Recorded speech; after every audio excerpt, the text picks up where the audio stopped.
The US Treasury published the country's consolidated financial statements this week and has concluded the US government is insolvent. The numbers are staggering: $6 trillion in total assets against $47 trillion in total liabilities. Importantly, the $47 trillion in reported liabilities does not include the unfunded obligations of social insurance programs like Social Security and Medicare, which are treated as off-balance sheet spending. The off-balance sheet picture is even more alarming. The 75-year unfunded social insurance obligation has surged to $88 trillion, which will only get worse. The US empire has global obligations and has for long been living beyond its means. The US debt situation will only get worse as successive administrations plan to borrow to fund the US empire. The US now borrows to repay debt that becomes due, with the annual interest now exceeding $1 trillion.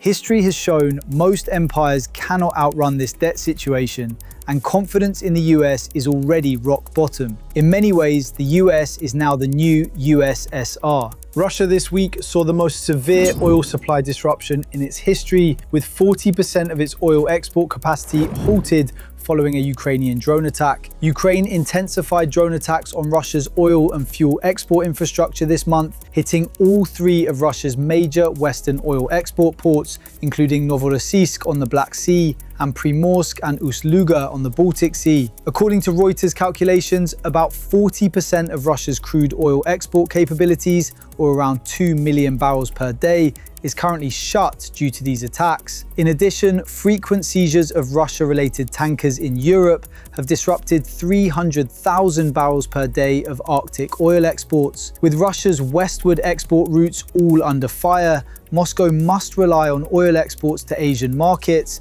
but those routes are limited due to capacity. Russia energy revenues are critical for its war effort in Ukraine, and the successful campaign targeting Russia's energy infrastructure is proving a major problem for Russia, for which it hasn't found a solution after 4 years of war. The Chief of Staff of the Israel Defense Forces, Eyal Zamir, has warned that the military could collapse in on itself if urgent reforms are not implemented to address a growing shortage of soldiers. Speaking at a security cabinet meeting, Zamir raised what he called 10 red flags, highlighting that the military's ability to conduct routine operations is at risk as it fights on multiple fronts. Addressing ministers, Zamir stressed the need for a conscription law, a reserve duty law, and a law to extend mandatory service, adding that without these measures, before long, the Israeli military will not be ready for its routine missions and the reserve system will not last. As a settler colony, Israel faces so many challenges, but its military needs will always be out of sync with its capabilities. Israel is fighting on so many fronts that every war is existential and a drain on Israel's economy. Several decades since its inception, the future of Israel is even more precarious.